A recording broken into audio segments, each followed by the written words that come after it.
en début d'année avec l'abandon du repreneur franco-belge Altifort. C'est le britannique British Steel qui doit désormais reprendre Ascoval, mais cette entreprise a été placée en faillite dans son pays, en Grande-Bretagne. Alors même si Ascoval n'est pas concerné par cette faillite, Xavier Bertrand a été très critique sur la manière dont le gouvernement a géré ce dossier. Et puis vous allez le voir, Xavier Bertrand s'est exprimé sur la fusion entre Renault et son concurrent italien Fiat. Le président de la région Hauts-de-France a demandé hier à Emmanuel Macron de reporter cette opération, alors qu'on apprend ce matin que le groupe Fiat Chrysler a retiré son offre face aux hésitations du gouvernement français. Je vous laisse écouter Xavier Bertrand. C'est le cœur de notre mission d'information, l'avenir de la sidérurgie, cette filière stratégique, la conduite d'une politique industrielle qui lui est dédiée, les défis auxquels les entreprises sidérurgiques sont confrontées. Je pense bien entendu au dossier que nous évoquerons également d'actualité Ascoval, dossier auquel vous êtes très fortement impliqué. À partir de ce cas particulier singulier, nous nous intéressons à l'ensemble de cette filière sidérurgique qui est pour nous une filière stratégique, porteuse d'avenir, y compris dans le cadre de la transition énergétique, que ce soit pour la construction d'éoliennes, les véhicules électriques ou pour son apport à l'économie circulaire avec le recyclage de la ferraille. La mission d'information s'est d'ailleurs déplacée dans votre belle région le 14 et 15 mars dernier sur les sites de Dunkerque et de Valenciennes. Nous avons pu y appréhender le poids de cette filière en matière d'emploi direct et indirect, mais aussi en matière de modernité de ses outils. La filière est située donc en haut de la chaîne de valeur et elle alimente un écosystème industriel particulièrement dynamique, l'automobile, la construction ferroviaire, l'éolien et bien évidemment l'ensemble de l'économie. Nous sommes heureux et honorés de vous accueillir et que vous ayez accepté cette invitation. Vous êtes à la tête d'une des plus importantes régions industrielles de France, la première en matière de construction ferroviaire, la deuxième en matière de construction automobile, première aussi, voilà. Et puis, sans doute aussi, non loin de la première en matière d'investissement internationaux. Vous êtes dans un territoire en pleine mutation que vous accompagnez avec beaucoup d'implication, de volontarisme et de détermination. Une filière métallurgique donc au cœur des enjeux climatiques, au cœur des enjeux européens, énergétiques et des enjeux de recherche et d'innovation. Donc votre vision stratégique de la stratégie industrielle de la France et de l'ambition de votre région nous intéresse. Alors nous sommes vraiment très heureux de vous accueillir cet après-midi et je cède la parole à notre rapporteur, chère Valérie. Merci Monsieur le Président, chère France. À mon tour, mes chers collègues, de dire combien je suis heureuse en tant que rapporteur d'avoir la chance avec vous de partager l'expertise, la connaissance et la pratique du terrain d'un président de région, Xavier Bertrand en l'occurrence. Et c'est vrai que ça nous intéresse à plus d'un titre. Une expérience d'un président de région dans le cadre des stratégies industrielles et du rôle que jouent les acteurs publics dans le cadre de la mutation de notre tissu industriel, des restructurations. On sait combien, au cœur des priorités régionales, ce sujet est à l'ordre du jour. Xavier Bertrand a toujours fait des sujets industriels et économiques sa priorité. Et à ce titre, évidemment, nous sommes très heureux de pouvoir l'entendre et de nous exprimer un peu son sentiment sur cette vision. Alors, Monsieur le Président, comme les uns ou les autres ont pu l'indiquer, c'est bien le sujet Ascoval qui est à l'origine un petit peu de cette mission d'information parce que ça a été un des dossiers déclencheurs de l'intérêt qu'on portait à la filière sidérurgique et qui a fait que nous nous retrouvons aujourd'hui. Sujet emblématique d'Ascoval dont la situation n'est toujours pas stabilisée après 2 déboires successifs.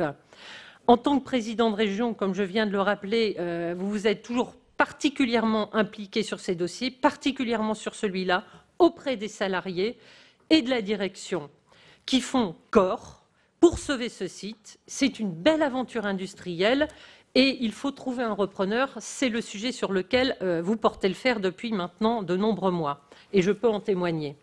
Les sénateurs de la mission d'information que nous sommes se sont rendus sur le terrain. Nous avons rencontré ces dirigeants, ces salariés, procédé depuis 4 mois à de nombreuses auditions. Nous avons hier entendu le délégué interministériel aux restructurations d'entreprises, M. Jean-Pierre Floris, qui a tenu à démentir vigoureusement les propos qu'il aurait tenus. Il n'a jamais demandé à Altifort de retirer son offre en octobre 2018, mais nous a indiqué qu'il avait dit au ministre ne pas avoir eu confiance dans ce potentiel repreneur. Il a également démenti toute menace de contrôle fiscal, procédure qu'il ne pouvait au demeurant en aucun cas mettre en action. En revanche, il semble bien qu'il y ait eu au gouvernement sur ce dossier de fortes divergences d'appréciation.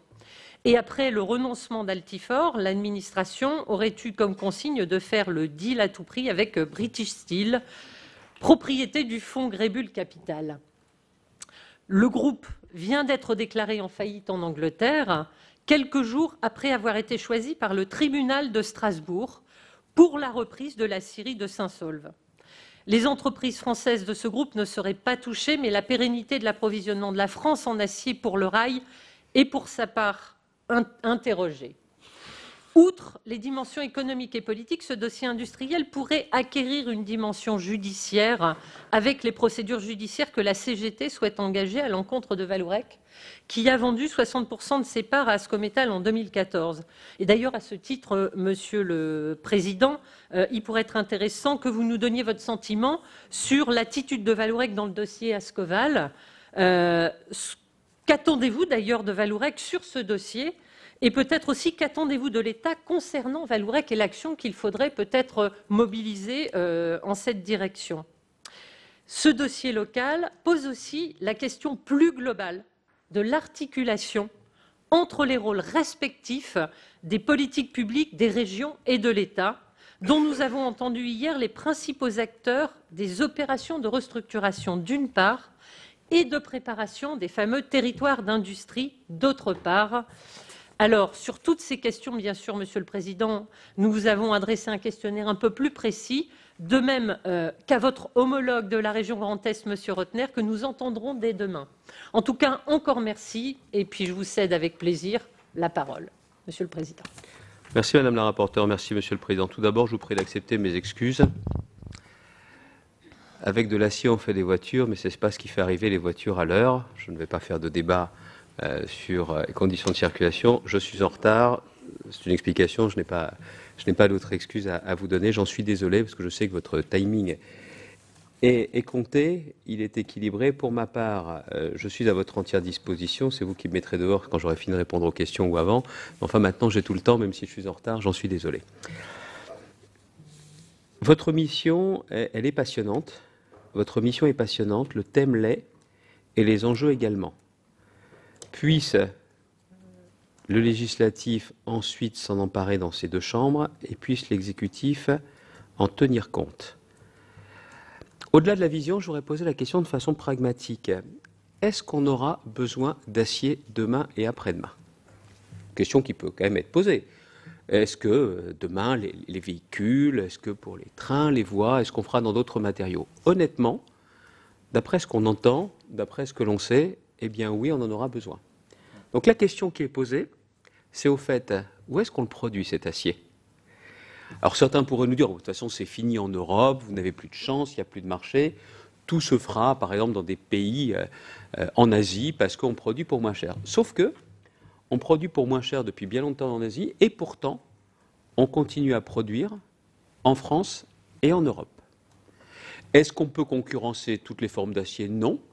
Mais est-ce qu'il y a des aciers notamment spéciaux pour lesquels il y a un vrai savoir-faire, une vraie compétitivité? Évidemment. Donc si j'en arrive toujours avec cette grille de lecture que certains pourront juger simpliste, ce n'est pas dramatique, un peu l'habitude, mais de façon, encore une fois, très pragmatique. Mais au fait, pourquoi on continuerait à produire de l'acier, par exemple, en Allemagne, et pourquoi en France on ferait une croix dessus? Les salaires sont moins élevés? Non. Les charges non plus? Non. C'est tout simplement parce qu'il y a une volonté. Une volonté de faire, c'est absolument pas un jeu de mots. Il y a cette volonté de faire en Allemagne, et qu'en France, il faut le reconnaître, au-delà de la question de la sidérurgie, c'est la question de l'industrie qui est posée. Il faut qu'on arrête de faire des grands et beaux discours sur l'industrie. Il faut juste que l'on prenne les mesures stratégiques qui s'imposent pour non seulement sauvegarder notre tissu industriel, mais aussi, et je l'assume, renforcer notre tissu industriel. Et c'est possible. Et c'est possible pas avec un catalogue de 100 propositions, mais sur un certain nombre d'axes clairs. Ce que nous ferons pour l'industrie permettra de bénéficier à l'industrie sidérurgique, avec bien évidemment un certain nombre de spécificités, mais quand même avec un certain nombre d'axes clairs. Ce que je vous propose, je ne vais pas être forcément trop long, de façon à ce que vous puissiez plutôt m'interpeller, que je réponde clairement à vos questions, et si je ne suis pas complet dans les réponses, de façon à pouvoir y revenir. Donc la question c'est, est-ce qu'il y a une véritable stratégie industrielle ou est-ce qu'en France on continue dans les discours sur l'industrie? C'est la différence de fond. Et vous avez aussi besoin de régler le qui fait quoi entre l'Europe, l'État et les régions. Pourquoi les régions? Parce que les régions, avec la loi NOTRe ou NOTRe, sont maintenant investies de la fonction économique, et qu'on aurait besoin d'une vraie clarification pour savoir justement qui fait quoi. J'ai eu l'occasion de le dire au ministre de l'économie aujourd'hui, voilà quelque temps, en disant est-ce que le rôle de l'État, c'est d'être exclusivement stratège ou d'être pompier? Je comprends que les deux voix puissent s'entendre, mais il y a quand même une question. Qui, au quotidien, règle les problèmes? Et je pense, aujourd'hui, je plaide, vous allez dire, pour ma paroisse, mais je pense que les régions, aujourd'hui, doivent être investies de davantage de pouvoir, de compétences et de moyens pour intervenir. Par contre, la définition des filières stratégiques en lien avec l'Europe, les régions parlent avec l'Europe, mais ce sont surtout les États qui parlent avec l'Europe, là, ça vaut la peine. Ce qui se dit, ce qui se fait notamment sur la batterie du futur, je pense que ça vient tard, mais en politique, il n'est jamais trop tard, ça a du sens. Et même si moi j'ai des collaborations, par exemple demain avec Grand Est ou demain avec des régions allemandes, rien ne remplacera le fait que des États décident de mettre des moyens en commun pour créer un écosystème favorable et pouvoir faire en sorte, avec les moyens qui sont ceux de l'État, de dégager une vision d'avenir et la vision d'une filière stratégique. Mais pour le reste, aujourd'hui, cette clarification n'a pas eu lieu. Et je souhaite qu'elle ait lieu à l'occasion de ce que l'on nous annonce, non pas comme une nouvelle grande étape de décentralisation, mais soit le droit à la différenciation, soit d'une nouvelle stratégie en matière économique ou un renforcement en matière économique des prérogatives et des compétences des régions. Ça, je pense que c'est quelque chose d'incontournable. Et puis après, il faut aussi qu'on aille très vite dans une dimension aussi très concrète. Au fait, impôt de production, fiscalité de production, on continue à en parler ou on baisse singulièrement? Et si on baisse singulièrement les impôts de production, ça voudra dire également que les collectivités locales devront faire des efforts. Parce que je ne peux pas dire en tant que région, bon ben écoutez, faites les efforts, l'État à la place des régions, ça m'arrangera. Moi, je suis tout à fait prêt, dans certains domaines, à m'asseoir notamment sur des nouvelles implantations dans des secteurs géographiques bien déterminés, à m'asseoir sur une part des recettes fiscales liées aux impôts de production, si tant est que je développe de l'emploi ou que je maintiens ou que je conforte de l'emploi. J'y suis tout à fait prêt. Je voudrais vous donner un exemple précis, ce que j'ai plaidé auprès du président de la République. Je l'ai fait directement, je l'ai fait aussi dans les médias. Moi, je souhaite, par exemple, pouvoir bénéficier d'une fraction de CVAE, aujourd'hui dévolue à l'État. Contrepartie, bien évidemment, d'une part de compétences que je prendrais, dans la mesure où ça permettrait de dire je ne prends pas seulement de l'argent, mais j'ai aussi une part de charge. Je n'ai pas de problème là-dessus. Je m'engage avec cette part de CVAE à passer un contrat avec l'État. Je n'augmenterai pas la fraction qui me sera transférée. Mais en revanche, si mes conseillers régionaux sont d'accord, si, par exemple, je décide de développer l'industrie en Sambre-Avesnois, je veux avoir la possibilité de faire une exonération fiscale sur cette CVAE sur 5 ou 7 ans. Vous savez ce qui m'intéresse? C'est la création de valeur, c'est la création d'emplois. Les recettes fiscales, je les aurai la 7e ou la 8e année. Mais en attendant, les emplois, je les aurai tout de suite. Et si je vais jusque-là, c'est que ça permet d'avoir une politique d'aménagement du territoire. Quelqu'un qui veut installer une industrie de services au cœur de l'île, bénéficiant des avantages qu'il y a à l'île, transport, qualité des services, c'est une chose. Mais honnêtement, en Sambre-Avesnois-Thiérache, si je veux développer, ne nous racontons pas d'histoire. J'ai besoin de mettre ça en place. Et j'ai pu voir à l'occasion d'un certain nombre de dossiers où on est en compétition avec d'autres pays européens, c'est qu'on n'y arrive pas aujourd'hui parce que nous avons un poids, la fiscalité de production, qui pèse beaucoup trop lourd. Donc je ne parle pas de dumping fiscal que je pratiquerais, je dis tout simplement que ça permettrait d'orienter et de flécher des investissements productifs et des investissements industriels. J'ai oublié de vous dire, je pense qu'une grande région qu'un grand pays ne peut réussir que s'il marche sur ses deux jambes. Les services et la tech et l'industrie. Il n'y a pas un grand pays, il n'y a pas une grande région. La Bavière ne serait pas restée justement une grande région prospère économiquement si elle avait fait une croix sur l'industrie. Elle développe énormément la tech, le digital.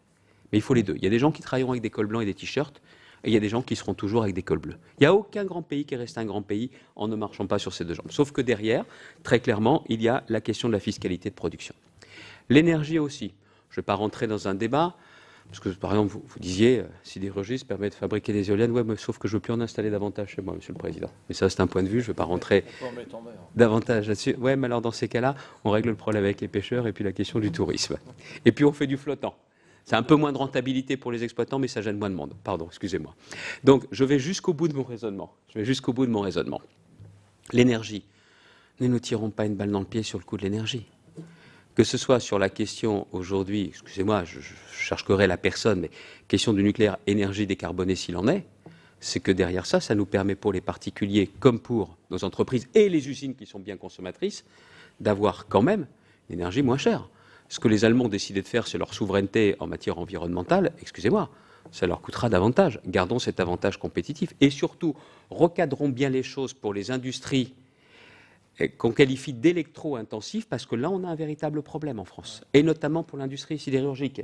Et là, entre la politique d'EDF, qui doit considérer que ce ne sont pas des clients captifs, parce qu'on pense qu'ils sont captifs d'EDF, oui, d'accord. Le jour où ils décident de faire leurs investissements dans un autre pays, c'est plus des clients d'EDF qu'ils sont. Et bien évidemment, il y a l'Europe qui impose certaines choses, mais pas tant que ça, qui ne norme pas tout et qui n'impose pas tout. Au sein de ce cadre européen, il faut que nous soyons aujourd'hui beaucoup plus souples. J'ai des exemples d'industries dans la région qui sont des grands groupes européens, qui sont aujourd'hui pénalisés dans leurs investissements, tout simplement parce que le coût de l'énergie, qui est une part importante du coût de revient, du coût de production, leur pose problème. Et là, ça c'est un véritable débat à avoir au niveau européen avec les autres États membres et avec la Commission. Ça c'est quelque chose de clé. Il y a un sujet franco-français et il y a un sujet européen. L'autre aspect, c'est que l'avenir, nous le savons bien, c'est sur l'industrie du futur, y compris sur cette question de l'industrie sidérurgique. Et moi, je ne veux pas opposer la tech, les services à l'industrie, mais force est de reconnaître que quand on marie la tech et le digital avec l'industrie, l'industrie du futur, excusez-moi, ça a du sens. Et même la question de la robotique, de la robot numérique qui a inquiété les époques, il y aura beaucoup moins de conséquences négatives avec la robotique, la robot numérique qu'avec l'intelligence artificielle. En revanche, ce sont des gains de productivité. La seule chose, c'est qu'il serait temps également de réfléchir à l'installation d'une filière de production de robotique et de robots numériques dans notre pays. Il n'y en a pas aujourd'hui suffisamment. Et là, nous aurions justement la possibilité d'avoir de véritables gains de productivité, de compétitivité et d'avoir également les emplois à la clé. Voilà quelques-uns des points sur lesquels je pense qu'un nouvel écosystème national est tout à fait possible. Et je n'oublierai pas un système qui est partagé entre l'État, les régions et le milieu professionnel, c'est la question de la formation.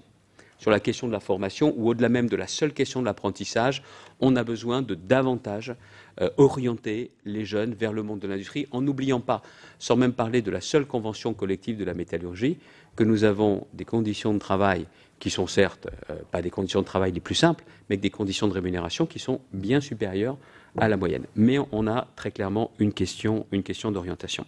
Les régions dans tout cela, aujourd'hui, que ce soit sur les schémas régionaux, sur le développement économique, on a des outils de différentes natures.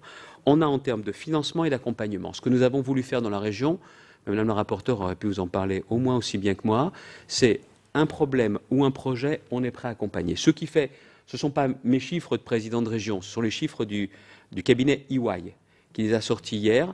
Nous sommes aujourd'hui la première région de France pour les investissements étrangers dans l'industrie pour la deuxième année consécutive. Je sais qu'à une époque, on disait « Ah, vous êtes une terre de désindustrialisation, c'est terrible pour vous, tout ça ». Non, nous sommes la deuxième région de France. Encore une fois, ce ne sont pas mes chiffres. Les projets ont été répertoriés, référencés par EY. C'est vrai que nous faisons un certain nombre d'efforts. C'est vrai qu'à chaque fois, avance remboursable ou subvention, ou parfois le financement avec l'Europe sur la recherche et l'innovation, nous n'hésitons pas.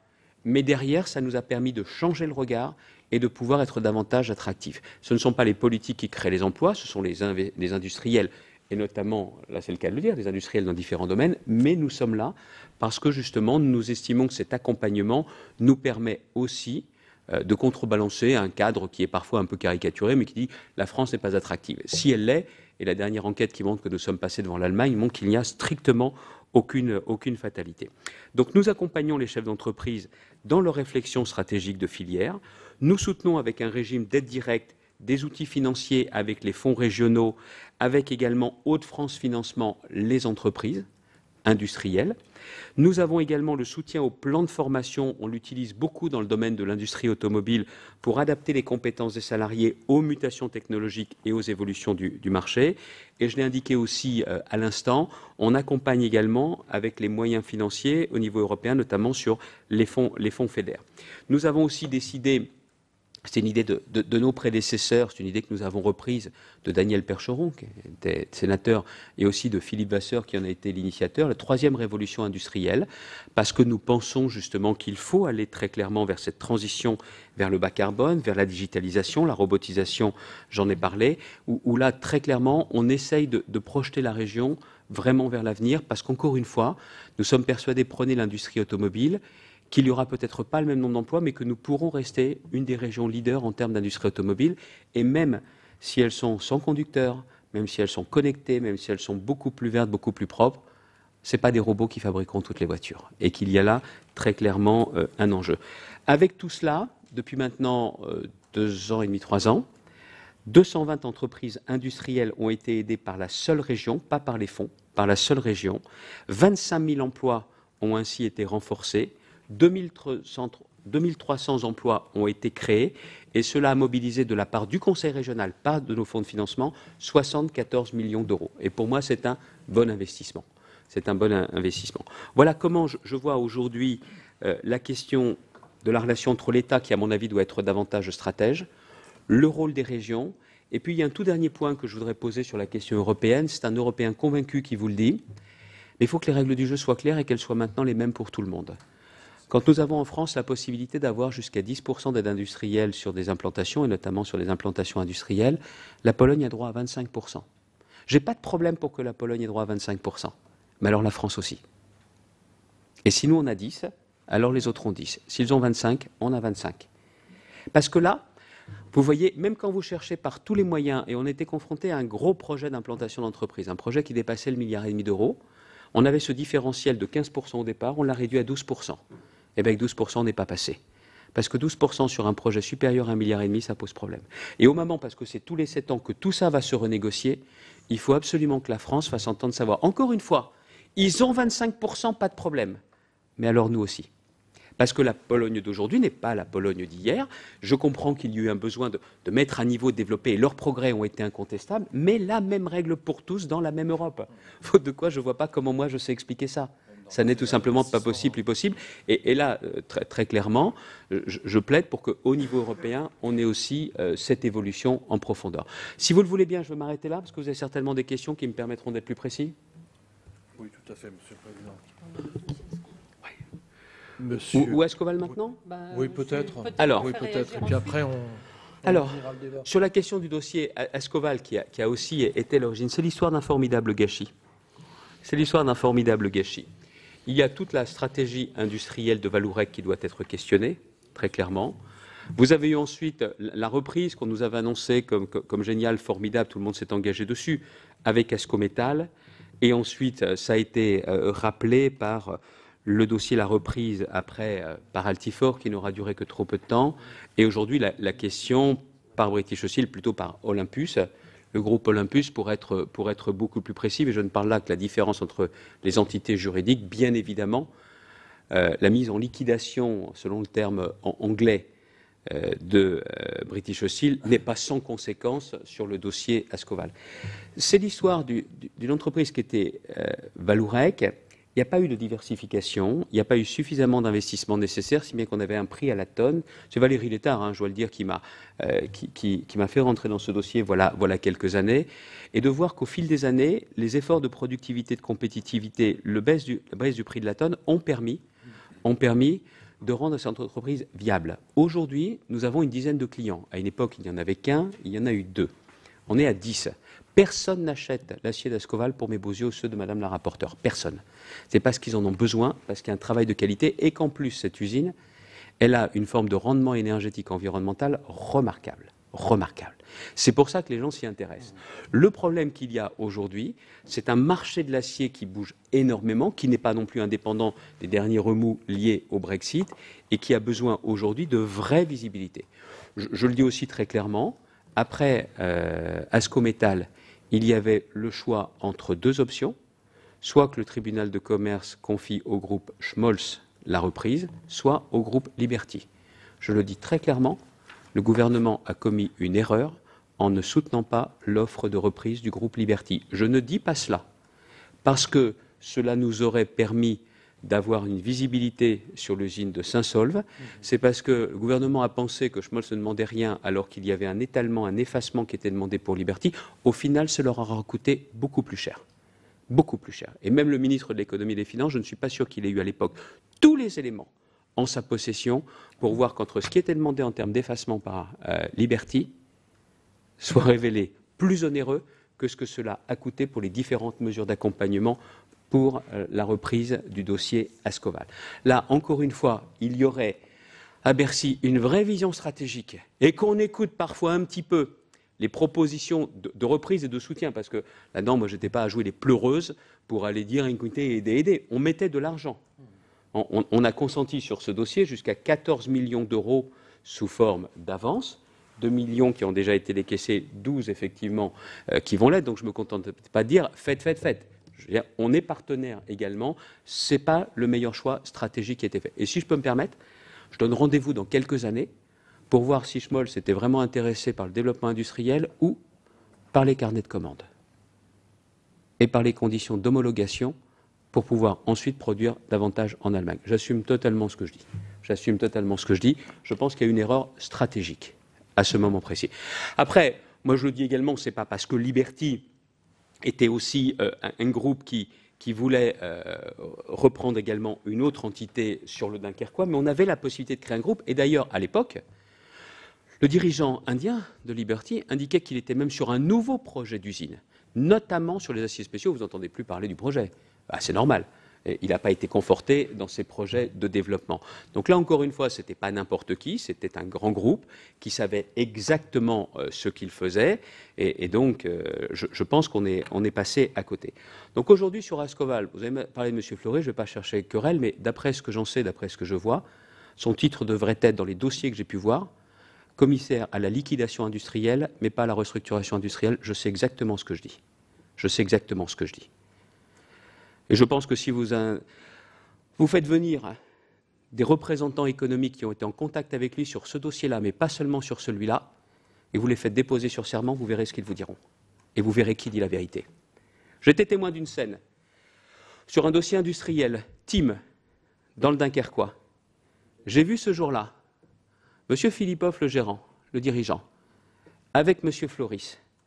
M. Floris s'est comporté avec le chef d'entreprise quand on ne se comporte pas avec un enfant de 5 ans. À cause de ça, tout a failli capoter. Et ce monsieur est chargé des restructurations industrielles, alors à sa façon. Mais en tout cas, pas la nôtre. Je pourrais vous donner aussi la liste des délégués syndicaux d'entreprises industrielles de ma région, qu'il a reçus. À la sortie, ils étaient découragés. Ce n'est pas ma conception. Je vais être très franc avec vous. Quand une entreprise n'est pas viable, si par exemple quelqu'un aujourd'hui veut continuer à produire des magnétoscopes ou des lecteurs DVD à une époque où le marché n'est plus vraiment là-dessus, on doit dire la vérité aux ouvriers et on doit proposer une autre activité ou un autre reclassement. Mais quand il y a des activités qui sont viables, parce qu'on a besoin de cabines de chantier, produites par Tim par exemple, ou qu'on a besoin des aciers spéciaux, eh bien, je pense que ça vaut la peine de trouver les moyens d'opérer la conversion, mais pas de les décourager. Et moi, je suis prêt aussi à vous dire dans quelle conférence téléphonique j'ai compris qu'il y avait un cynisme d'État sur le dossier d'Ascoval et qu'on était prêt à laisser mourir. Et j'assume tout à fait d'avoir remué ciel et terre pour que le gouvernement et le chef de l'État changent de position sur le dossier Ascoval, parce que les informations qui leur ont été données n'étaient visiblement pas les bonnes. Il y a eu ce changement de pied, ce changement de position, tant mieux. Nous ne sommes pas aujourd'hui tirés d'affaire, parce que le problème qu'il y a aujourd'hui, et on se rend compte, c'est que dans tous les dossiers industriels, vous pouvez avoir une vraie stratégie industrielle. Vous pouvez avoir beaucoup de volontarisme. Vous pouvez mettre des millions d'euros. Au final, ça se passe à hauteur d'hommes et de femmes. Et les salariés d'Ascoval aujourd'hui, après avoir été ballottés par le cynisme de Vallourec, par l'incompétence d'un certain nombre de dirigeants d'Ascométal, Par après, le manque de solidité des repreneurs d'Altifort, à qui on a quand même bien savonné la planche à une époque, au niveau de responsables d'État, dont M. Floris, et qui se retrouvent aujourd'hui par les effets du Brexit et de British Steel, encore une fois, à se demander de quoi leur avenir sera fait. Honnêtement, ils ont rencontré hier le repreneur qui a besoin d'Ascoval. Le repreneur a besoin d'Ascoval. Il ne constituera un groupe européen aujourd'hui que s'il a Ascoval. Parce qu'entre FN Steel et l'usine d'Hayange, ça ne peut pas fonctionner s'il n'a pas Ascoval. Et je le dis aussi, si on veut continuer à produire, notamment pour les marchés de la SNCF, la question qui se pose, c'est est-ce qu'on a toujours une filière en France ou est-ce qu'on va s'approvisionner à l'étranger? Ce serait malin quand même. Ce serait malin quand même. Exactement. Donc, derrière ça, ce sont les salariés qui doivent dire s'ils ont encore envie de faire confiance, oui ou non. C'est ça, aujourd'hui, le véritable enjeu. Voilà pour Ascoval. C'est moi de vous parler très librement, mais j'ai vu de l'intérieur. Je peux saluer aussi vraiment les efforts de Valérie Létard, pas seulement en tant qu'élu national, mais aussi élu du Valenciennois. Mais vous voyez, même si aujourd'hui les compétences économiques, ce sont les agglomérations, les intercommunalités, les métropoles et la région, quand tout le monde bosse ensemble, on était capable de trouver des solutions avec l'État. Ce qui manque aujourd'hui aux régions, je le dis, notamment en matière industrielle, nous sommes les supplétifs de l'État, les supplétifs, notamment pour l'accès aux informations et aux scieries. On peut parfois avoir accès, quand on a des bonnes relations avec nos préfets, aller aux informations financières, régionalement. Au niveau national, mon Dieu, on est juste bon à faire un chèque quand il le faut, en nous mettant le couteau sous la gorge. Si vous ne le faites pas, ce sera à cause de vous si l'opération ne se réalise pas. Mais alors, pour avoir les informations et être associé au comité, on est juste bon à faire un chèque. Nous ne sommes que des supplétifs. Et c'est honteux. Le fait que nous puissions quand même avoir accès aux informations du CIRI, excusez-moi, on sait tenir notre langue, et puis qu'on mette en place un délit dans ces cas-là de divulgation d'informations si on estime que les élus locaux sont juste des clampins qui ne sont pas capables d'être sérieux. Mais je le dis très sérieusement, on ne peut pas continuer à travailler comme ça. Je le dis notamment pour le dossier ARC, où nous sommes venus dans le dossier. Au final, on nous a dit à la fin, on a besoin d'argent. D'accord? Et si vous ne mettez pas l'argent, le projet ne peut pas se faire. Ce n'est pas raisonnable. Ce n'est pas une attitude respectueuse de ce que sont aujourd'hui les élus locaux qui sont aussi dépositaires d'une part de souveraineté démocratique. Voilà sur un certain nombre de sujets. Merci beaucoup, Monsieur le Président. Avant de laisser la parole à la salle, il y a une question. Les derniers propos que vous venez de tenir me font penser à territoire d'industrie. Ça vaudrait le coup que vous nous disiez quelques mots sur comment vous voyez l'articulation État, région, territoire dans territoire d'industrie. Dites-nous. État, région, le problème est très simple. On va jouer le jeu à fond de territoire d'industrie. Vous savez pourquoi ? C'est parce que ça donne confiance au territoire et au tissu industriel, et je pense qu'on a là un moyen de renforcer notre présence industrielle. La vérité, c'est que l'État ne met pas 1 euro d'argent frais. C'est une opération d'une certaine façon de communication. Ça ne me dérange pas parce que du coup, moi je veux bien le copilotage, mais bon, je vous le dis, comme dans d'autres domaines, on a recyclé des politiques, il n'y a pas 1 euro d'argent frais. Mais je n'ai pas envie de déclencher une polémique ou de chercher querelle à l'État sur ce dossier. Moi, en revanche, j'ai compris, et nous ferons le lancement de territoire d'industrie le début juillet, tout début juillet. J'ai un peu retardé les choses parce que si c'était pour faire une opération de communication, l'État et la région sont là avec territoire d'industrie, le binôme élu, entrepreneur qui a du sens, et avec ça on va faire des fiches projets, honnêtement on ne va pas aller loin. Donc de montrer une volonté supplémentaire, ok, très bien, je signe. Mais moi ce qui m'intéresse c'est le rebond. Et donc à partir du moment où l'État ne fait pas plus, nous sommes en train, nous, de revoir notre politique industrielle pour justement pouvoir identifier des crédits, pas seulement les 76 millions que nous avons dépensés, et de la région, du conseil régional, et également des fonds régionaux, de voir également comment on peut mettre en place un prêt à utiliser, une sorte de pacte sur la formation, sur l'industrie du futur, et comment nous finançons des audits. Ce que je veux, c'est quand on va lancer l'opération, que tout le monde puisse se dire, ok, avec territoire d'industrie, voilà ce dont je peux bénéficier, voilà quel est le guichet d'entrée, et voilà comment on travaille. Sauf que plutôt que de faire au niveau du pilotage, préfet et président de région, j'ai proposé que l'on fasse une sorte de trio avec un chef d'entreprise qui, dans notre région, sera Laurent Bataille, qui a été identifié justement par le monde industriel, le préfet et le président de région, pour fonctionner de la même façon avec le regard économique et le regard politique et public. Donc on fera ça, mais ce que nous allons être capables de présenter, ce sont des fiches opérationnelles et des moyens opérationnels. Honnêtement, j'en ai marre des discours, ça ne sert à rien. L'important, c'est qu'on puisse faire ça. Et en parallèle, je représenterai au gouvernement des propositions au titre du droit à la différenciation ou de cette nouvelle étape de la décentralisation pour que l'on puisse nous attribuer davantage de moyens et de compétences. Je ne demande pas d'argent. Je sais qu'il ne coulera plus à flot.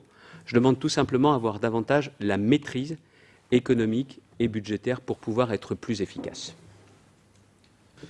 Merci, Monsieur le Président. C'est vrai qu'il y a quelques semaines, je vous avais écouté sur Europe et vous développiez d'ailleurs le futur rôle un rôle possible des régions, et notamment d'application et d'instruction des politiques de l'État à l'échelle des régions.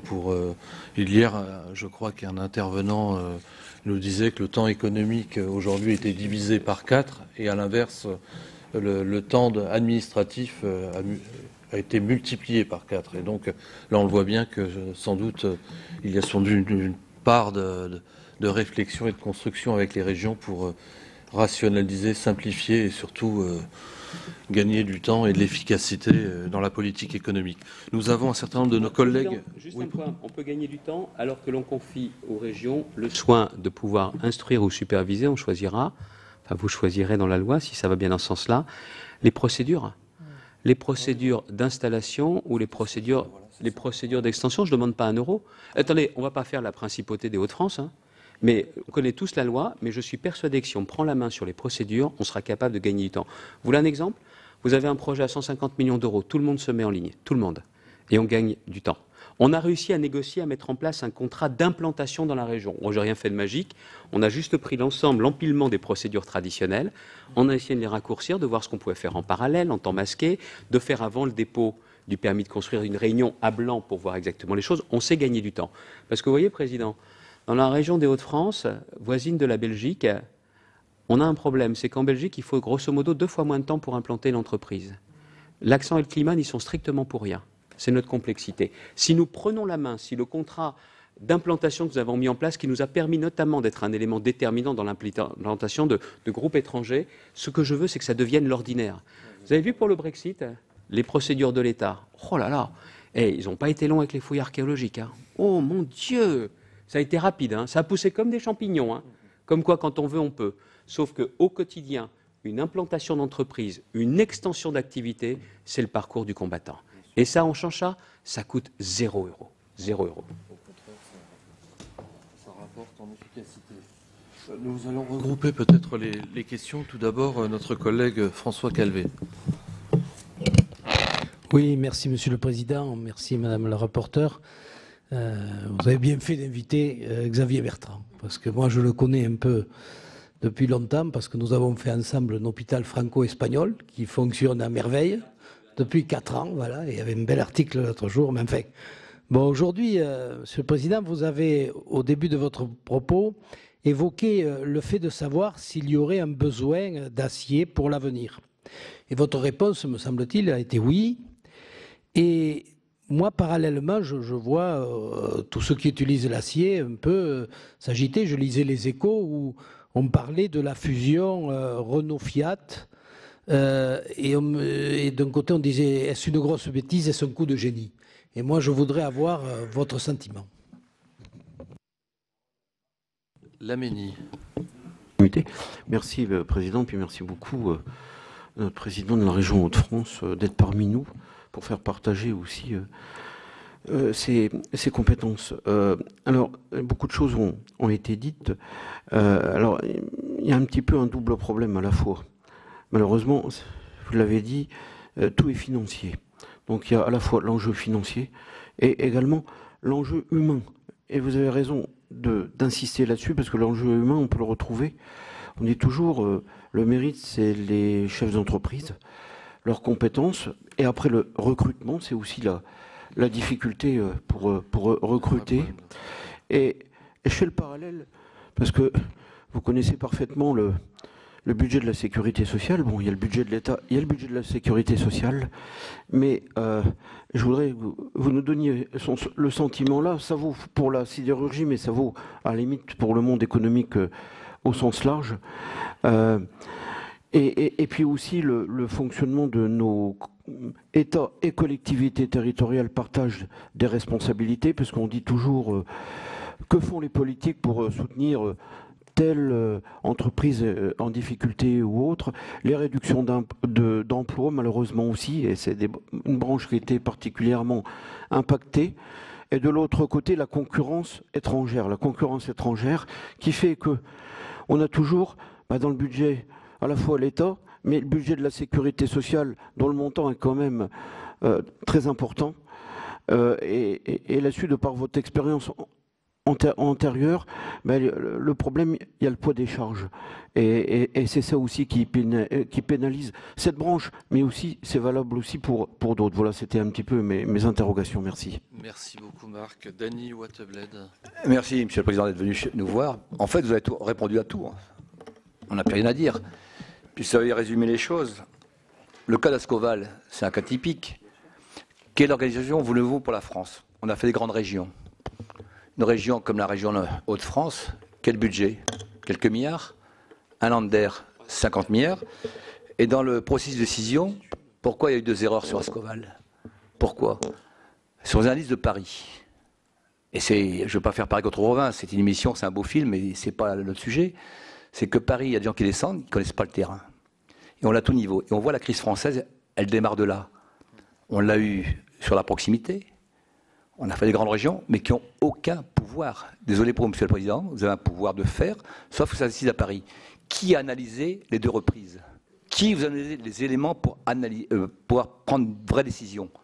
Si on a vu quelques locaux, experts locaux, qui connaissent le tissu, qui connaissent les choses, ils auraient pu mettre en perspective avec les acteurs locaux qui est la région, avec des moyens, on aurait pu avoir une stratégie, comme vous l'avez dit tout très bien.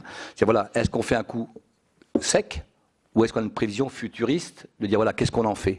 Parce qu'on peut sauver une entreprise, pour que demain matin elle soit dépecée ou elle sera transférée ailleurs. Il n'y a pas une vraie stratégie à long terme.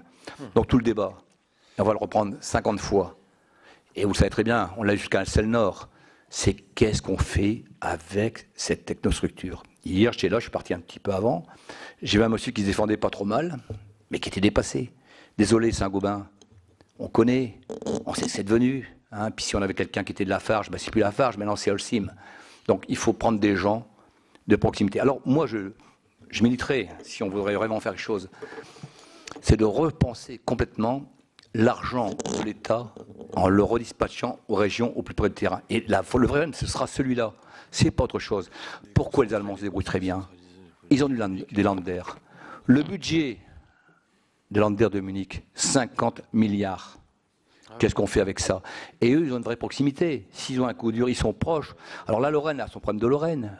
Les Hauts-de-France ont son problème de Hauts-de-France. La région aquitaine. Et si on remettait ça, on pourra parler longtemps. Enfin, à mon point de vue.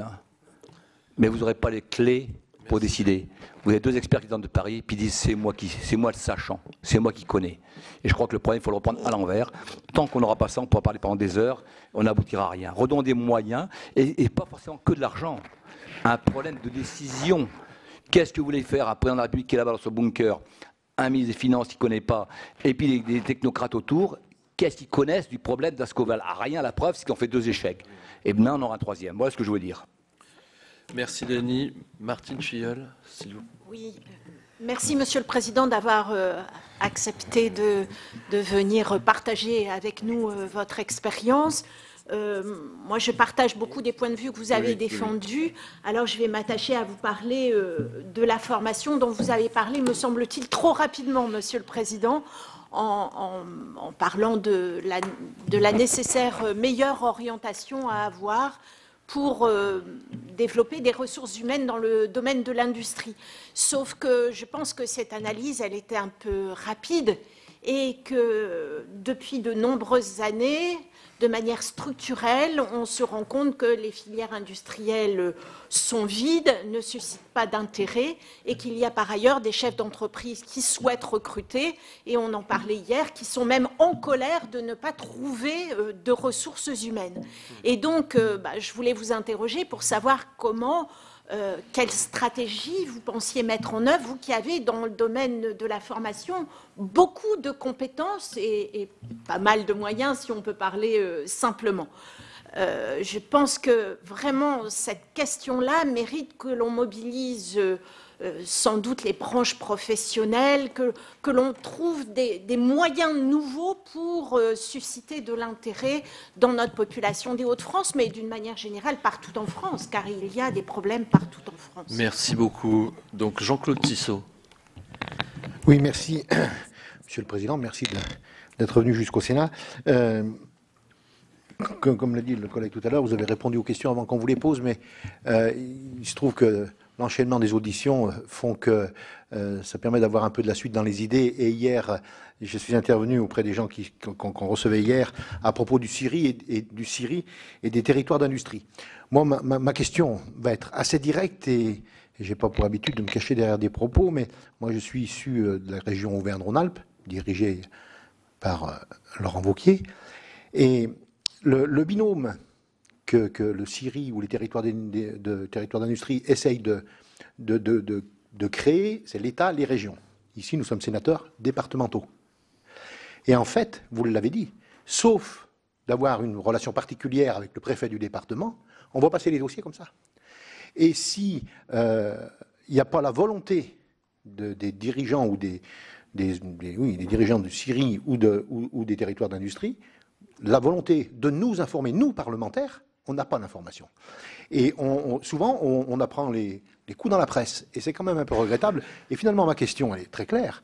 Ne serait-ce pas que des coups de com'? Et en avons-nous vraiment besoin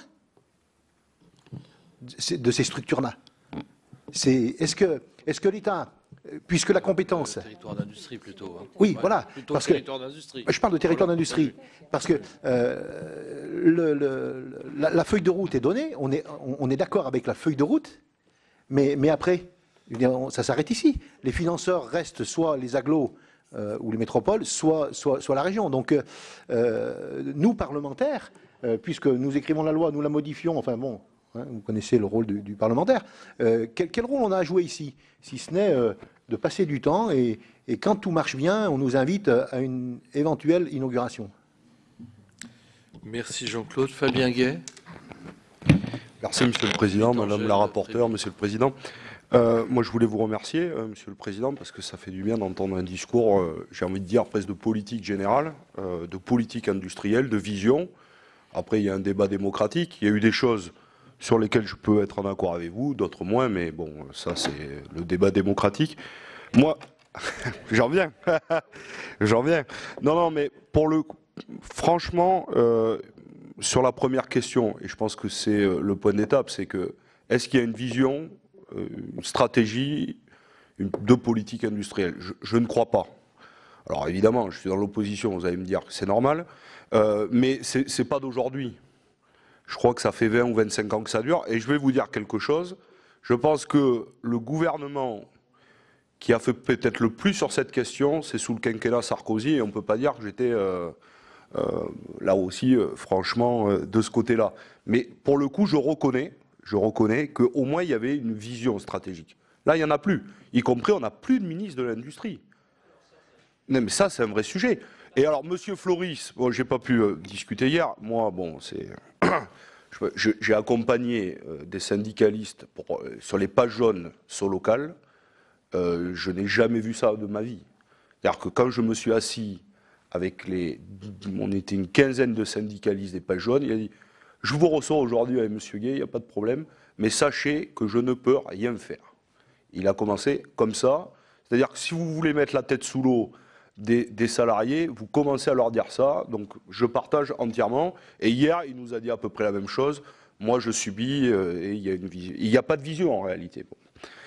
Donc, on peut avoir un point d'accord sur comment on prend les décisions, où elles se prennent. Moi, par contre, je ne partage pas la question de la différenciation. Là, on peut avoir un vrai débat entre nous, parce que je pense qu'il va y avoir, et c'est le risque, et vous le savez, c'est qu'on va avoir des régions avec du potentiel, et notamment du pouvoir économique, et d'autres moins. Mais bon, pour le coup, on pourrait... Non, mais, oui, bien sûr. C'est un débat interactif, c'est le mieux. Regardez. Moi, je suis mort de faim sur l'emploi, parce qu'on est la dernière région, notamment en termes d'emploi. Qui c'est qui nous a aidés? Donc c'est aussi pour ça, même la solidarité nationale, peut-être à certains moments, mais pas aujourd'hui. Donc moi, je suis obligé aujourd'hui de chercher. Et donc, d'une certaine façon, ma différenciation, c'est parce que je sais qu'on n'aura pas de pognon avec la péréquation en matière industrielle. C'est ça le problème. Et vous inquiétez pas. Moi, mon sujet, je ne suis pas fou. Je ne vais pas notamment installer une usine qui serait, par exemple, à Laon, dans le sud des Hauts-de-France, qui viendrait faire concurrence à un projet dans la Marne. On n'est pas fou aussi, on a intérêt à jouer les complémentarités. Mais ce que je veux dire, c'est que moi, notamment, sur l'Avesnois, si je ne mets pas en place des outils spécifiques, qui est-ce qui va venir m'aider? C'est ça mon projet. C'est ça aussi le problème que j'ai aujourd'hui. Donc moi, je ne tiens pas à faire un dumping entre régions. Je vous ai dit qu'au niveau européen, j'en voulais pas. Je veux juste avoir la possibilité de faire un aménagement du territoire. Ce que je ne l'ai pas dit tout à l'heure. Mais purer l'industrie, ça c'est bon pour l'aménagement du territoire. Vous n'aurez pas d'industrie dans le cœur d'Amiens ou dans le cœur de Lille, qui se développeront beaucoup dans les années qui viennent. Par contre, en milieu rural et semi-rural, si on a des voies de désenclavement, c'est là qu'on les aura. Regardez en Suisse et en Allemagne, vous avez des usines dans les vallées. Ce n'est pas dans le cœur des métropoles qu'elles vont. Et ça, c'est un bon élément pour l'aménagement du territoire. Moi, voilà aussi pourquoi j'y crois. Je ne l'ai pas dit tout à l'heure dans la présentation, mais alors, industrie, aménagement du territoire, alors ça, je peux vous dire que ça marche ensemble. Pardon, je vous ai coupé. Non, non, pas du tout. Mais moi, je préfère ce type d'échange. Et en plus, le petit groupe nous le permet, sous le regard bienveillant de Monsieur le Président. Non, mais pour le coup, là, on peut avoir le vrai débat. Sur un troisième acte de décentralisation, pourquoi pas? Mais la différenciation, attention, je pense que ça va poser beaucoup de problèmes. Mais... Cadre républicain aussi, parce qu'autrement, et c'est aussi pour ça qu'il faut que l'État assure, lui, cette péréquation, parce qu'autrement, je vous dis un jour qu'on ait le débat espagnol. Monsieur le Président, vous savez déjà qu'il y a la question de l'égalité républicaine.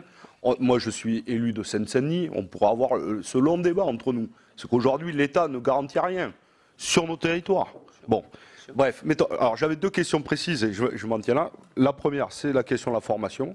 Vous êtes passé très rapidement dessus. Bon, ma collègue vient de vous poser cette question. Parce qu'on a un vrai problème. Moi, je suis à la délégation aux entreprises. On n'est pas toujours là aussi, d'accord.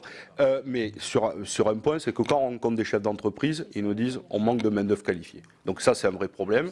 Et là, par exemple, on a la question des AFPA aujourd'hui qui sont démantelés, qui répondaient pas, peut-être pas, mais mieux que les formations privées. Et on est en train de le démanteler. Donc je voudrais avoir votre point de vue sur cette question-là. Et la dernière chose, j'ai bien écouté votre discours quand je dis de politique industrielle globale. Il y a pour moi un trou dans la raquette. Mais non, mais c'est Roland Garros en ce moment. Vous ne parlez pas des banques. Non, mais on a une vraie question. C'est quel rôle des banques là-dedans, à quel taux et comment elles prêtent et comment elles s'engagent pour les territoires sur les questions d'emploi. Donc ça, c'est une vraie question et j'aimerais bien avoir votre avis sur cela. Je suis sûr que vous en avez un. Merci. Merci Fabien. Et enfin, Angèle Préville. Merci Monsieur le Président. Donc merci à vous d'être là et de nous apporter un éclairage très percutant sur les choses. Alors moi, je voulais intervenir d'abord sur la question de la formation aussi.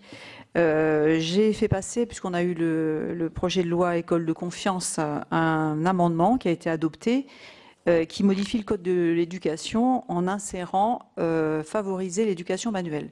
Et je suis intervenue pour dire que moi j'étais prof pendant des années et pour avoir vécu souvent des élèves de 3e qui sont incapables de s'orienter parce qu'ils ne savent pas et surtout qu'ils ne savent pas qu'ils aiment ça, faire travailler manuellement, j'espère que ça va avoir au niveau stratégique, au niveau du déploiement de l'éducation, qu'on va avoir de l'éducation manuelle à nouveau en collège et que nos enfants puissent découvrir à nouveau, comme on l'a fait nous-mêmes, que certains sont capables et aiment faire ça. Et je pense que ça résoudra déjà une bonne partie des choses. Quand on a les élèves de 3e qui arrivent en fin de 3e et quand on leur propose tu vas aller en chaudronnerie ou en menuiserie, je sais pas. Donc bien évidemment, ils sont incapables de se décider. Donc ça, c'est déjà, j'espère que ça sera suivi. Et puis une deuxième chose par rapport à Ascoval, bon moi je découvre presque un éclairage que je dirais presque cruel sur la façon dont se sont passées les choses, presque un jeu de dupes. Enfin bon, moi j'étais pas trop dans ces sujets-là et je dois dire que ce que vous nous avez raconté m'éclaire beaucoup. Et après, sur ce qui est de la décentralisation, moi j'y vois un levier d'énormes progrès qu'on pourrait potentiel pour notre pays.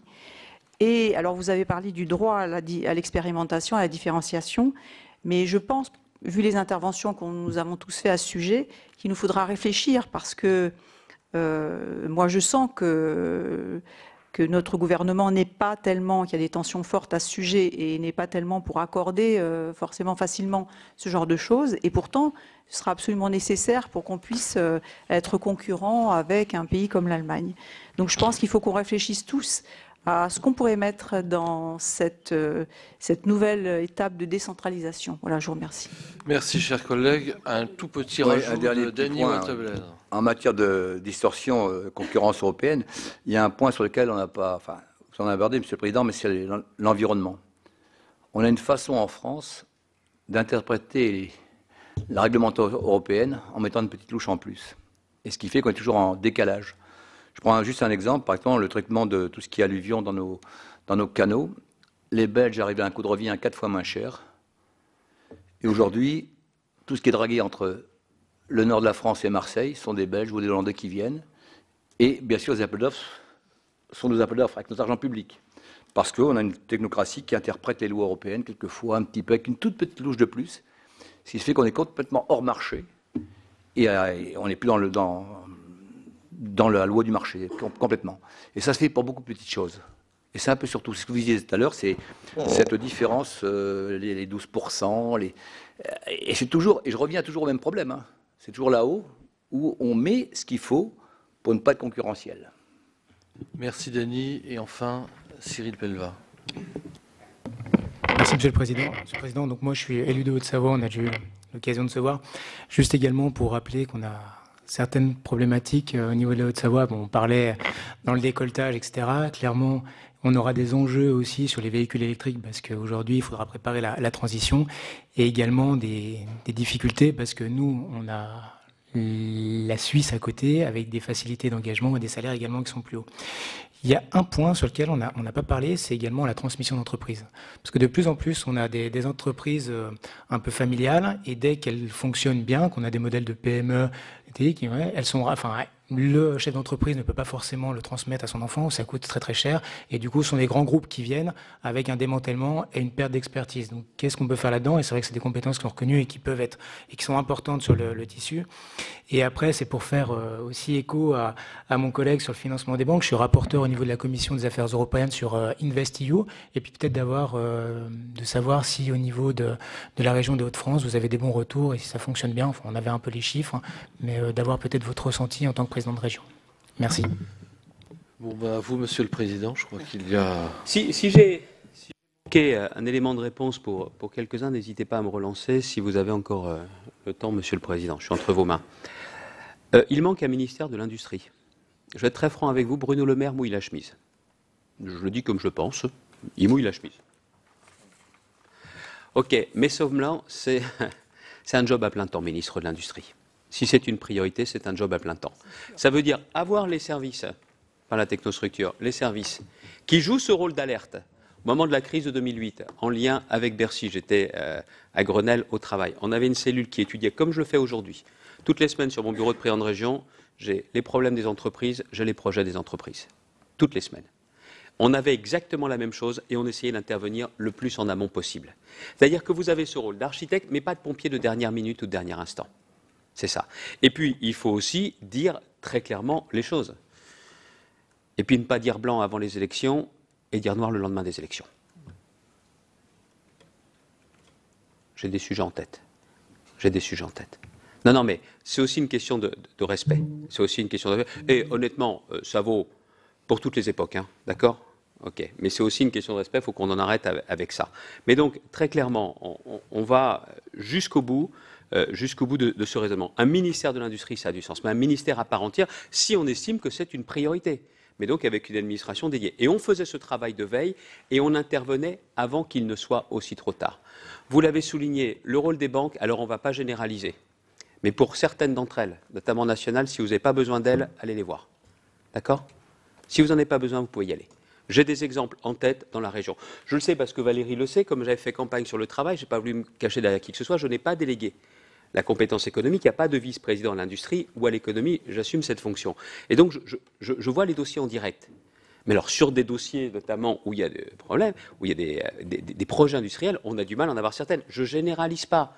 Il y en a certaines qui sont très présentes. Mais les grands groupes qu'on pourrait qualifier de nationaux, il ne faut même pas regarder leur part de marché parce qu'on serait surpris. Ceux qui ont une implantation régionale, bien souvent, répondent plus présents. Mais les autres, c'est plus compliqué. C'est beaucoup plus compliqué. Et on a le problème, non seulement quand il y a des difficultés. Alors, la BPI est là, mais elle choisit aussi. Elle choisit aussi. Parce qu'il y a certains risques sur lesquels elle ne va pas. J'ai eu des exemples précis. On a eu l'exemple sur le dossier Ascoval. Il est vrai aussi qu'elle est actionnaire de Valourec. Alors, est-ce que c'est ça qui a joué? Mais bon, je vais oublier de le dire tout à l'heure, je le dis maintenant. Mais toujours est-il que derrière, il y a des gens qui sont aux abonnés absents. Aux abonnés absents. Et si nous, on intervient, tiens, on fait 12 millions d'euros en avance sur le solde sur l'opération Ascoval. Est-ce que c'est notre boulot? Ouais, je ne crois pas. Mais si on ne le fait pas, il n'y a personne qui le fait. Voilà. Et on dit quoi, Jean? Alors, encore une fois, hein, si on n'y croyait pas une seconde au dossier Ascoval, j'engagerais pas 12 millions d'avances remboursables. Sur Team, c'est pareil. On a mis 3,5 millions d'avances remboursables. Le remboursement a commencé. C'est peut-être pas notre boulot à nous. Mais la vraie question, c'est qui le fait autrement? Et le sujet qui se pose aussi, c'est sur la question de la transmission. Des successions et des transmissions. Le problème que l'on a, d'ailleurs en France, vous évoquiez l'Allemagne tout à l'heure, c'est une question de taille critique. Les Allemands, mais aussi notamment les Italiens du Nord, savent réussir parce qu'ils ont transformé en ETI. Mais pour passer au stade d'ETI, il y a un certain nombre de paliers à franchir et pas seulement la question des seuils sociaux, du financement, de l'accès au financement. Et au moment de la transmission, excusez-moi, la question de cette fiscalité-là doit quand même être revue s'il y a vraiment une finalité économique. Alors ça profitera à tous les secteurs d'activité, mais aussi à l'industrie. Et là, je pense qu'il y a vraiment un focus à faire, parce qu'en politique, on s'est longtemps passionné pour la seule création, et créer, ce n'est pas la chose la plus compliquée aujourd'hui. C'est quand vous avez un trou d'air, un problème, ou quand vous avez un sujet de développement, ou de transmission, ou de reprise. Là, il y a un véritable trou noir. Il y a un véritable trou noir. Et encore une fois, alors à Bercy, tiens, la technostructure raisonne sur qu'est-ce que ça va leur coûter, en ne voyant pas que si on préserve l'emploi, ou si on garde la possibilité de garder aussi en France et que ça ne remonte pas dans une holding internationale, bah ça fait aussi des recettes. Sauf que le problème que l'on a aujourd'hui, c'est tout simplement qu'à Bercy, ça résonne uniquement en termes comptables, financiers, budgétaires, et on ne voit pas quelle est la logique d'investissement. Investir dans une vraie politique favorable à la transmission de l'entreprise, je suis désolé, c'est un bon investissement. Parce qu'on ne regarde jamais ce qu'il y a comme emploi et comme richesses qui sont préservées ou qui sont créés. Donc moi, je pense que cet outil-là manque aujourd'hui et qu'il faut vraiment adapter notre fiscalité. Ça, c'est pour moi un point important. Dans ce que disait Madame la sénatrice, lâcher prise. Alors, je ne sais pas, dans des discours, on nous dit qu'on va nous faire confiance. Moi, j'attends juste la réalité. J'attends juste la réalité. On nous dit qu'on va faire confiance aux collectivités locales. Mais quand je parlais tout à l'heure de droit à la différenciation, ça ne veut pas dire que je demande que le droit à la différenciation soit réservé à la région des Hauts-de-France. C'est-à-dire que si le droit à la différenciation est ouvert, tout le monde pourra faire. Et après, vous savez, il y a des régions qui décident de mettre plus d'argent sur la politique lycée et d'autres moins. La différence, elle se fait là. Mais ce que je veux dire tout simplement, c'est que la loi sur l'ensemble du territoire de la République sera la même et après, avancent ceux qui veulent. Nous, je sais qu'il y a un vrai volontarisme. Pourquoi? Parce que je veux montrer qu'une région qui a une tradition industrielle, c'est plus facile d'avoir un avenir industriel. Donc c'est pour ça que j'y crois profondément. Mais derrière, encore une fois, je ne fais pas concurrence aux autres. Moi, mon sujet, quand je cherche une implantation par rapport à d'autres régions, c'est aussi parce que j'ai un taux de chômage, que personne ne viendra s'en occuper à notre place. C'est aussi pour ça qu'on fait tous ces efforts.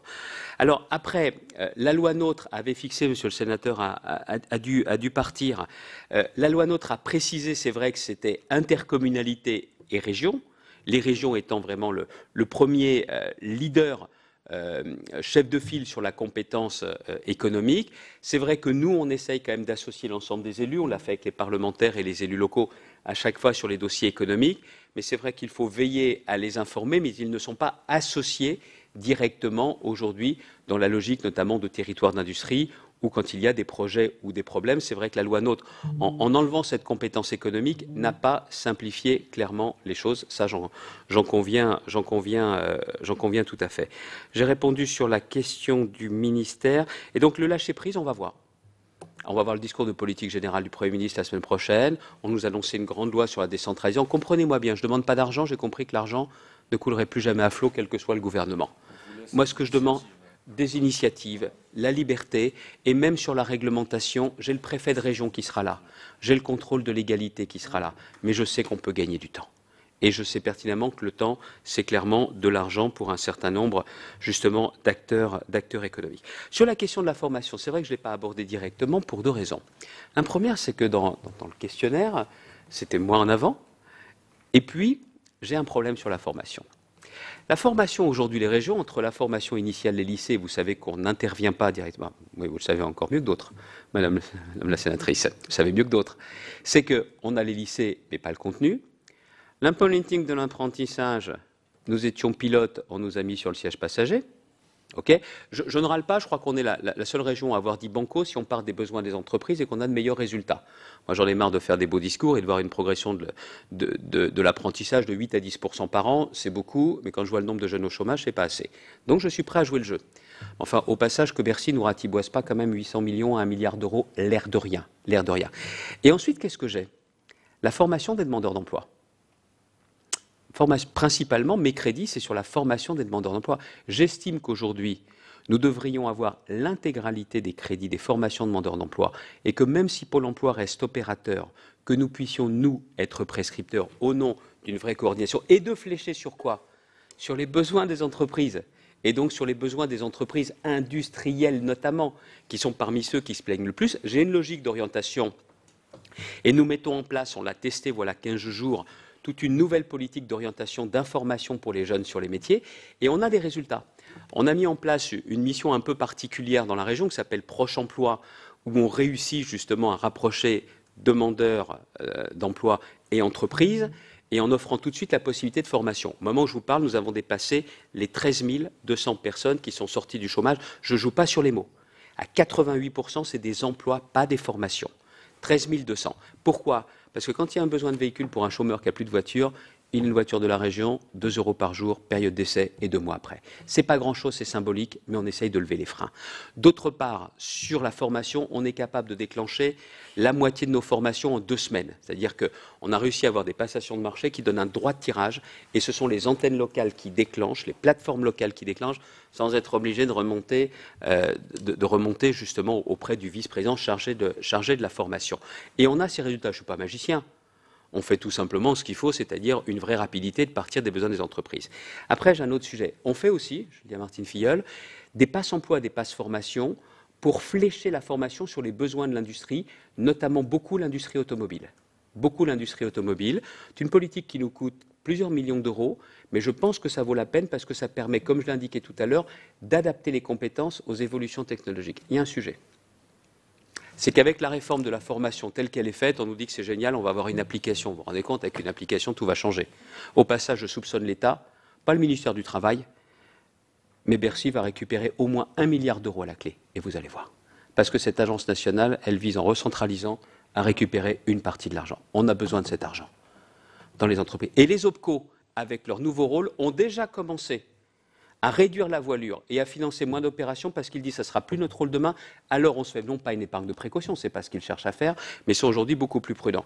Donc sous couvert de simplifier, de moderniser, ce qui va se passer, c'est que je pense qu'on aura moins d'argent frais demain que nous en avons aujourd'hui. Mais il y a un autre point qui m'intéresse, c'est que l'industrie, quand on joue la carte de la formation, elle permet de s'adapter aux besoins des entreprises, mais elle permet aussi d'améliorer la qualification et la rémunération. L'industrie est encore un outil d'ascenseur social dans notre pays.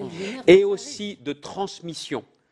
Parce qu'il y a aussi une chose qu'on n'a pas assez évoquée, c'est la question du tutorat, toutes ces choses-là. Il ne faut pas, encore une fois, pardonnez-moi, je cherche querelle à personne, ne pas faire des trucs compliqués sur les anciens et les jeunes, il faut faire des choses très simples. Mais là également, en termes de formation, on a des choses à faire, mais pour mobiliser des crédits. Et à partir du moment où on est sur une lecture nationale avec une agence nationale, je vois bien l'idée de départ. Mais je sais qu'au passage, ça a été fait pour récupérer au moins 1 milliard d'euros. Au moins 1 milliard d'euros qui manqueront effectivement dans les entreprises. Mais sur la formation, oui, on a un rôle à jouer et je l'assume totalement. Et quand on part aujourd'hui des besoins des entreprises, alors oui, très clairement, je pense qu'on a une vraie carte à jouer et on peut jouer ce levier. Mais si je peux me permettre aussi de façon très décentralisée. Très décentralisée, c'est-à-dire, pas au niveau des régions, au niveau des bassins d'emploi. Nous avons fait avec l'UIMM tout un travail sur les branches pour déterminer des contrats de branche et l'on sait aujourd'hui, sur les 5 ans qui viennent, quels sont les métiers branches. Si ça peut vous intéresser, Madame la rapporteure, Monsieur le Président, on peut vous transmettre Ce document, il a été présenté notamment lors de la Convention nationale de l'UMM. C'est pas moi qui l'ai fait, on a un peu demandé aux branches de se mettre en ordre. On peut vous dire quelles sont les tendances métier par métier et en plus, bassin d'emploi par bassin d'emploi. Encore une fois, on n'est pas des magiciens, mais on part tout simplement des besoins d'entreprise. Donc vous avez entièrement raison, je l'ai évoqué tout à l'heure en introduction, puis je voulais voir aussi quelle perche vous alliez saisir plus que d'autres. J'avais parlé notamment de la fiscalité, j'avais parlé de l'énergie, mais aussi la question formation ressources humaines est très importante. Mais que l'on pense pas seulement à adapter les compétences aux besoins de l'entreprise, que l'on fasse aussi par rapport aux envies et aux besoins de progression dans l'entreprise, mais aussi sociale, liée à l'industrie, parce que pour moi, c'est effectivement quelque chose de très important. Denis Wadled l'a dit, moi je le dis, ministère de l'Industrie, oui, technostructure, la question c'est qui décide? Qui décide? Mais vous savez, le problème n'est pas franco-français. Hein. Le ministre de l'Industrie, enfin des entreprises britanniques, a laissé entendre lors de son audition à la Chambre des communes que pour le dossier British Steel, lui, il pensait que c'était une bonne idée de soutenir, mais que les comptables et les juristes de son ministère disaient que ce n'était pas possible. Ah, qui décide? Non, mais qui décide dans ces cas-là? Dans ces cas-là, vous savez, autant remettre les clés, vous les remettez justement financiers, aux comptables, aux technocrates, puis demain, vous remettrez à des algorithmes. Ce sera beaucoup plus simple. Il ne faut pas s'étonner qu'après, il y ait des pays qui aillent dans le mur. Hein. Et je ne dis pas ça pour la seule Grande-Bretagne, mais c'est quand même ça le fond du problème.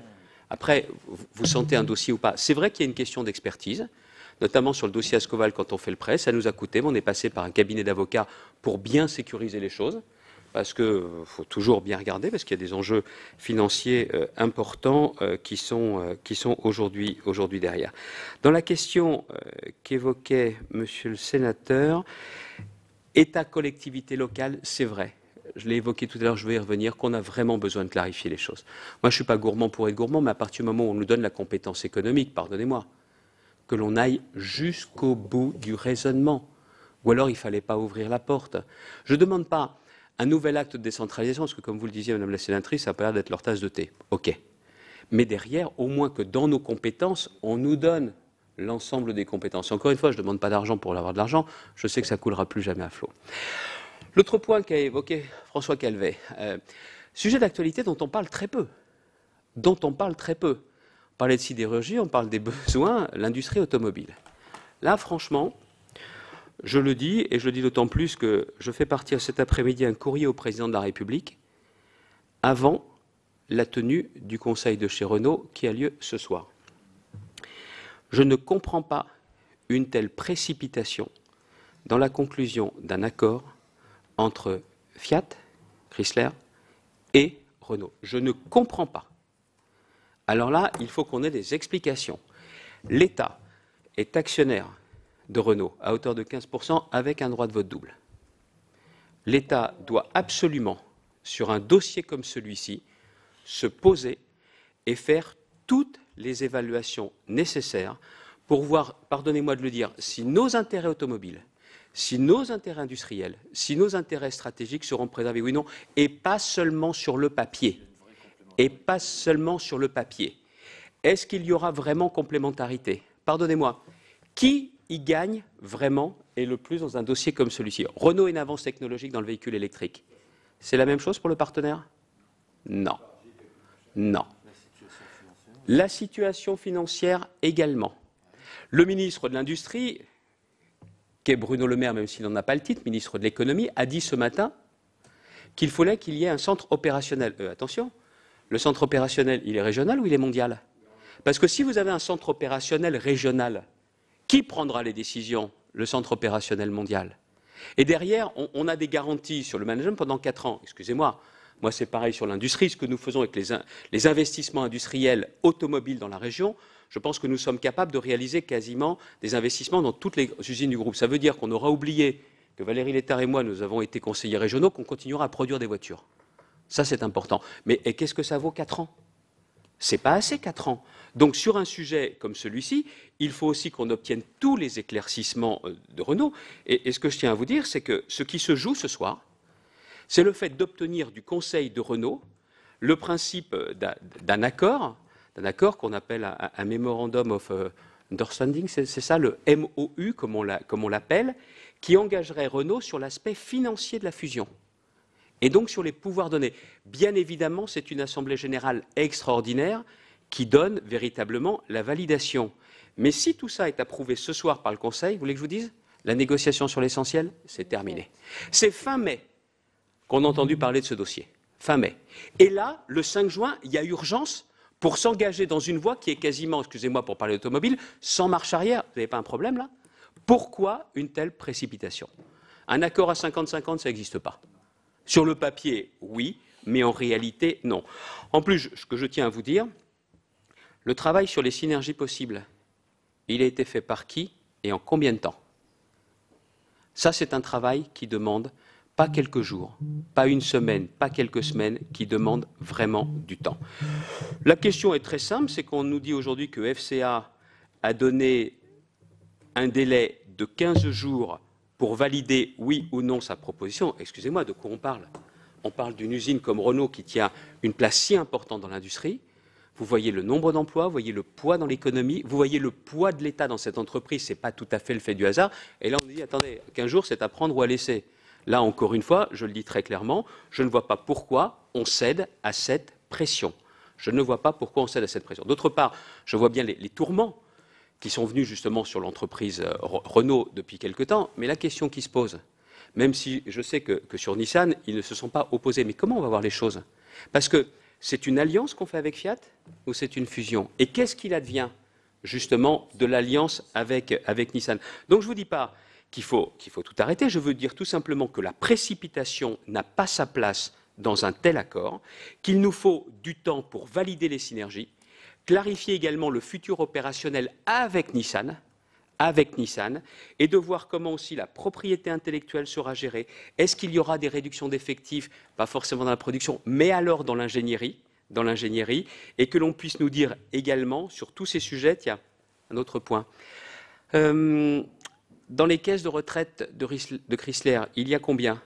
La bourse US est aujourd'hui très haute. Demain, si jamais il y a une baisse, qui est-ce qui paiera?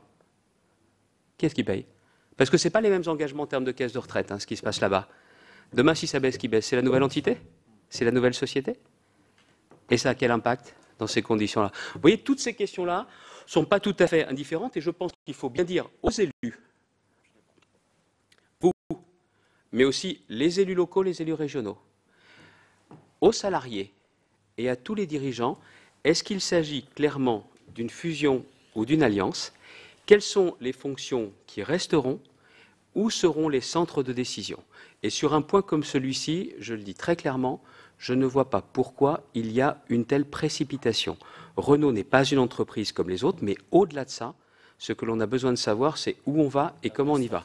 Et certainement pas, en quelques jours, on peut apporter toutes les réponses à un sujet comme celui-ci.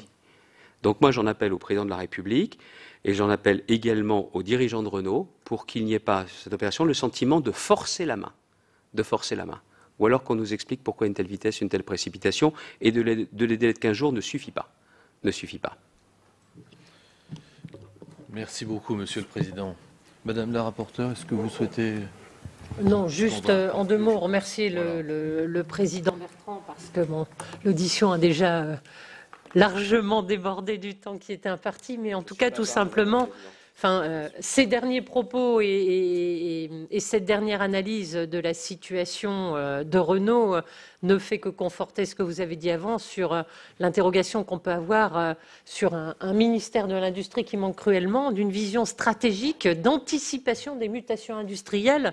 Et on voit bien qu'aujourd'hui, on court derrière l'urgence et on essaye de jouer un rôle de pompier avec le concours des territoires et des régions. L'État est vraiment plutôt dans un rôle curatif que d'accompagnement d'une véritable transition industrielle dans lequel il doit afficher, comme vous l'avez dit, une volonté absolument importante, conséquente, à la hauteur des enjeux. Et dans un grand pays, il n'y a pas possibilité d'imaginer qu'on n'ait pas d'industrie. Et si je peux me le permettre, la région des Hauts-de-France est une région où la population demandeur d'emploi est significativement importante, avec une part de population qui a un faible niveau de qualification. Et sans industrie, on ne crée pas de services. Et s'il y a bien un domaine dans lequel on peut trouver des emplois pour des gens qui ont un niveau de qualification pas très élevé, c'est le service. Et donc si, comme vous l'avez dit, on veut pouvoir trouver des solutions dans tous les territoires et auprès de tous les types de publics, on doit avoir une industrie forte. Et c'est absolument essentiel. En tout cas, ce qui est certain, Monsieur le Président, c'est que vous n'avez fait, au travers de votre témoignage, que nous conforter dans l'idée que cette mission et tous ceux qui y participent est convaincus qu'on ne peut pas faire l'impasse sur l'industrie, que nos voisins ont montré que c'était possible en Europe, dans un pays comme le nôtre, et qu'aujourd'hui, au travers de ce rapport, et fort de votre éclairage et de vos préconisations, on espère effectivement pouvoir faire des préconisations et être les relais de ce que vous venez de dire. En tout cas, encore merci, Monsieur le Président, c'était vraiment on ne peut plus clair. Merci. Merci, Madame la rapporteure. Merci, Monsieur le Président. Je crois que vous nous avez effectivement conforté dans l'intérêt de cette mission et des travaux que nous conduisons. Dans mes propos introductifs, j'avais évoqué votre volontarisme et votre détermination. Je crois que l'audition d'aujourd'hui nous conforte dans cette idée. Nous avons apprécié, je crois, les uns et les autres, votre pragmatisme et votre réalisme face aux enjeux qui sont les nôtres en matière d'industrie et le poids des régions et la nécessité d'avoir une approche territoriale, de terrain, pragmatique pour résoudre effectivement les enjeux qui sont les nôtres. Merci beaucoup. Merci beaucoup. L'État est prêt à laisser mourir Ascoval. Vous l'avez vu, les mots de Xavier Bertrand ont été très durs envers la gestion de ce dossier industriel par le gouvernement.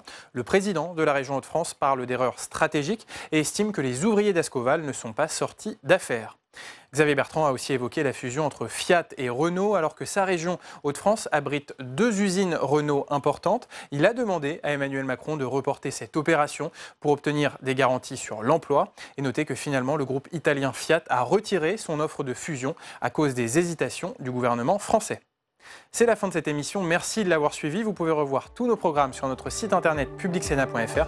Très bonne journée sur Public Sénat.